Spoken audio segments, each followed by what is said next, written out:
Thank you. Thanks very much. And thank you for inviting me along to speak. I should say, one of the things about students is they only experience one degree. And they're actually rather poor at making comparisons. All I'm going to say about WRIPA today, I'm going to talk in general about physics, but is that what I was in this morning's advisory board, and what they're doing within WRIPA is very, very good indeed. And you should be aware of that. This is real high quality stuff in terms of the student experience. So feel proud that you're here because it's good. I'm going to talk a little bit about physics. Oh, this sometimes happens. Those are supposed to be bullets, but because it's a different version of PowerPoint, they're going to be lines. I do apologize for that. There were bullets in my version.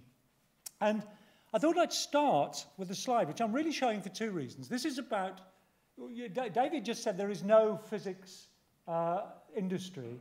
Actually, almost all industry is physics. It's just, and because almost all industry is physics, they have to split it up into little bits. So we call it the IT industry or the mechanical engineering industry or stuff like that. But it's all physics, really.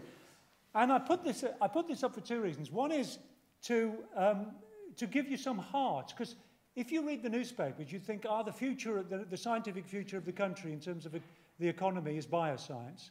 Forget it. And there is a quote that says, physics was the science of the 20th century, biology will be the science of the 21st century, but only because physicists will be doing it. And I'll be coming back to that point later. But so just look at these numbers. I'm not going to go through them. You can see, you can read them. Just look at those numbers. So one of those things is to make you feel good. Physics-based industry is everything. But the second point is exactly the point that David made. People do say that there is no physics industry. But there is a physics-based industry. So what I want to do, and this brings us to one of my favorite topics, which I'm going to bore you with for a couple of minutes, which is what is physics? And you ask 20 physicists that question, you get 30 answers. And so I asked the question, and this actually came when I gave a talk, oddly enough, in York at the National Science Learning Centre about ways forward in A-level physics. And so I started with looking it up in the dictionary. And if you look it up in the dictionary, for biology it says the study of living things. That's not bad, is it? That's fair. Chemistry is the study of the elements and their compounds. Well, that's okay. What's physics? Well, what they say in the concise Oxford Dictionary is that physics is the science dealing with the properties of interactions of matter and energy. And superficially, you think that's okay. And then you ask yourself the question, hang on a minute, what else is there except matter and energy? So you end up with a definition which says that physics is the study of everything.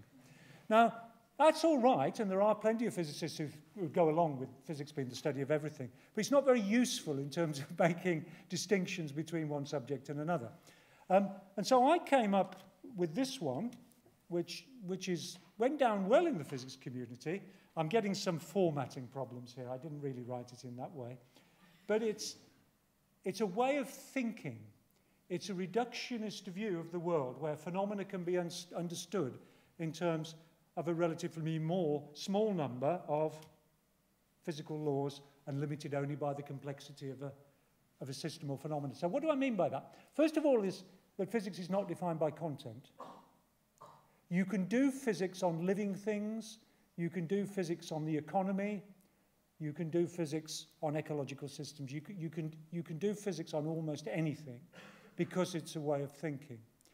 And what I mean by the last bit about limited by the complexity, for a long time we couldn't do physics on the atmosphere because it was just too complicated. But because of increased computing power, we can now do some sensible things with the atmosphere.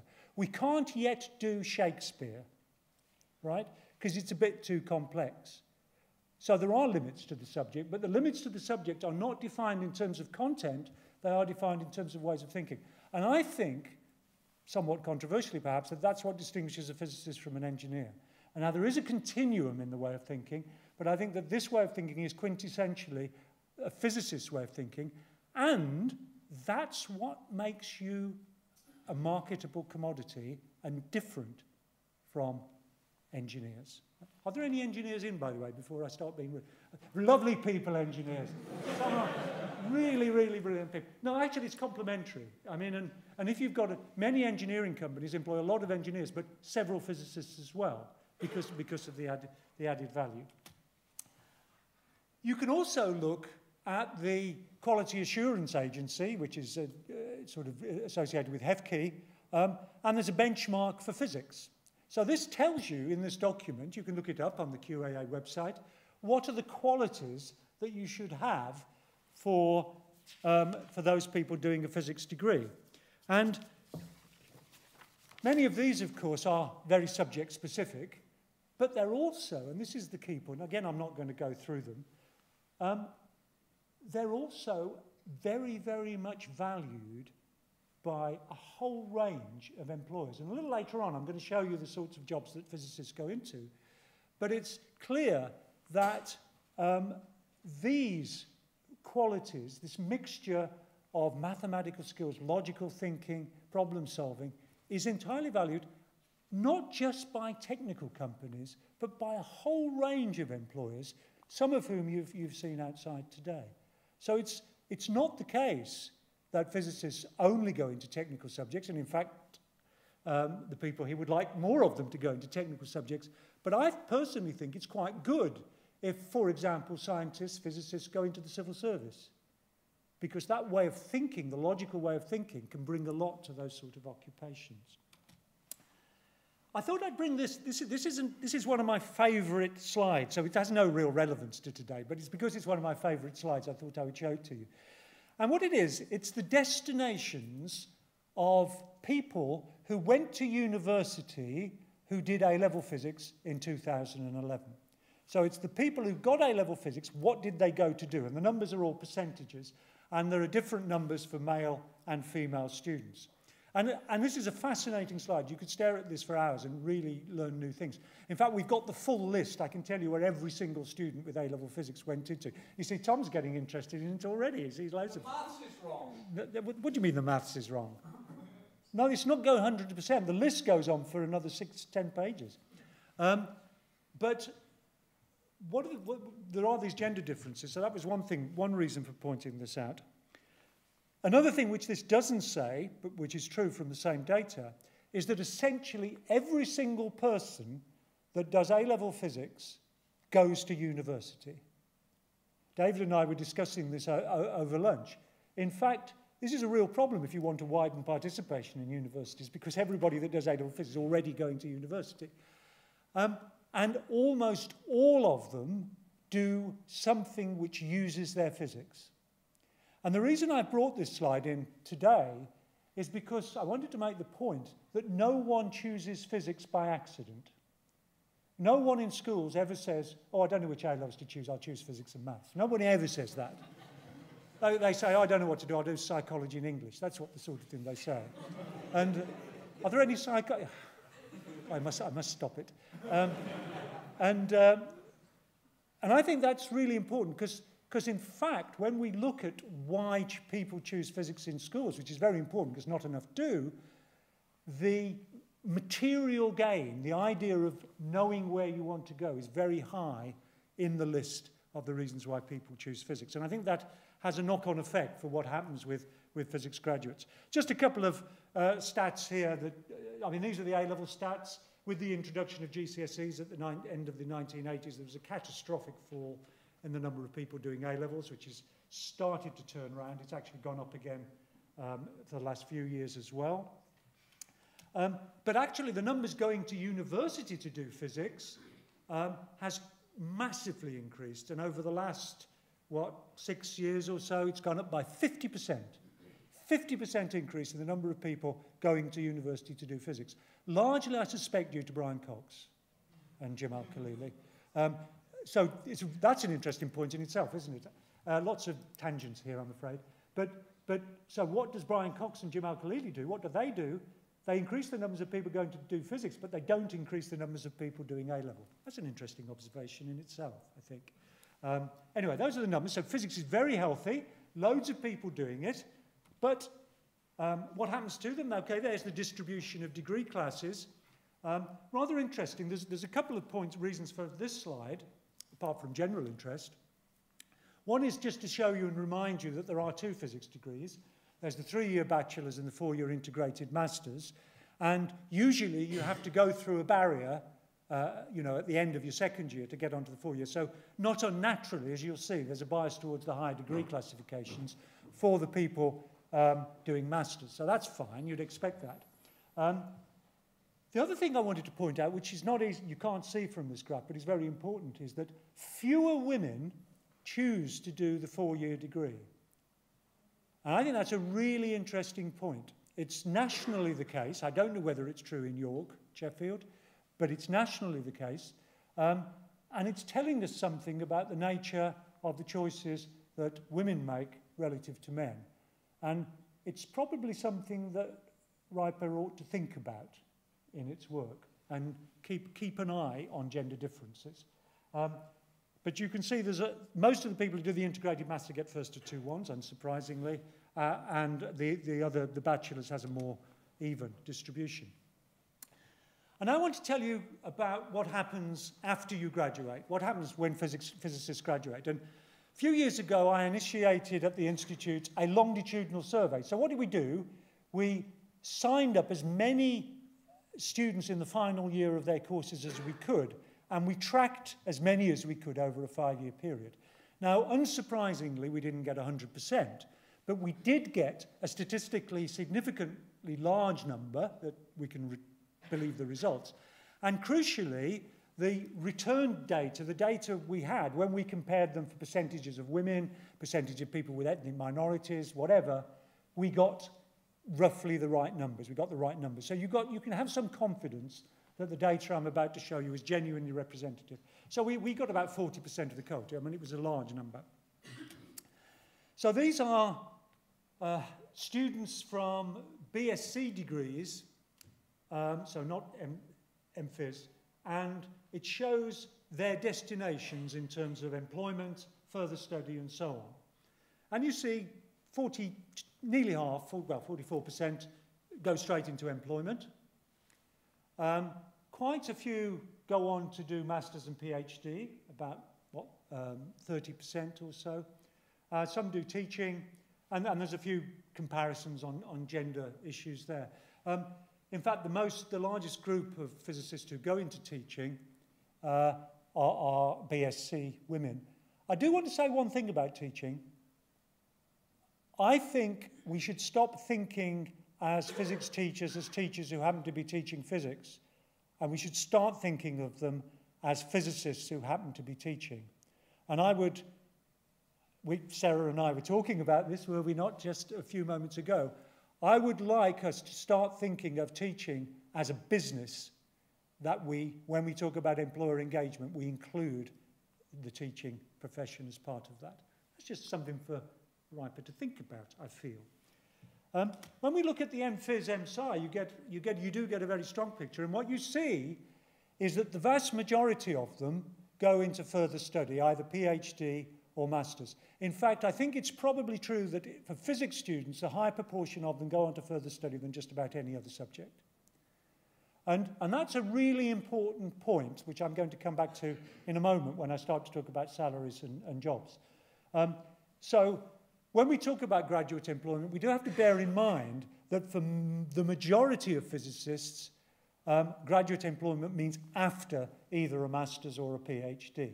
That's a really important observation to make. And the gender differences, interestingly, almost disappear when you get to the integrated masters, which is also interesting, isn't it? These are the employment sectors 1 year after graduation. You have to be a bit careful. 1 year after graduation, what does that tell us? It means, well, all the people who've gone on to do masters and PhDs, which are often the people with the higher level degrees, are not included in this list. And you can see, oddly enough, that education is the primary sector for jobs. That does not mean they're all becoming teachers. These are not jobs, but they're the sectors. So the largest proportion of people who go into jobs within 1 year are working in a sector associated with education, not necessarily teachers of any sort. But that I think is interesting. You can see the others, finance, and then there's a whole slew of things to do with using technical skills and so on. But it is interesting, that education and finance are the top two. And I guess that's part of the project to make that a bit more technical.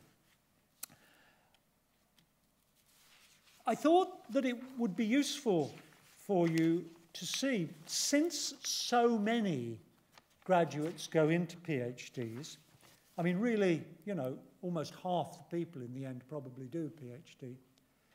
I thought it'd be quite useful to see where PhD graduates go, because that's part of it. It's where the physics graduates go to. And of course, once you've done a PhD, there's no more training to be done, really. You know, that's the end of the educational pathway, although we are all students of life, and as David has said, I think inspiringly, actually, you know, we can all do MOOCs, we can all keep learning.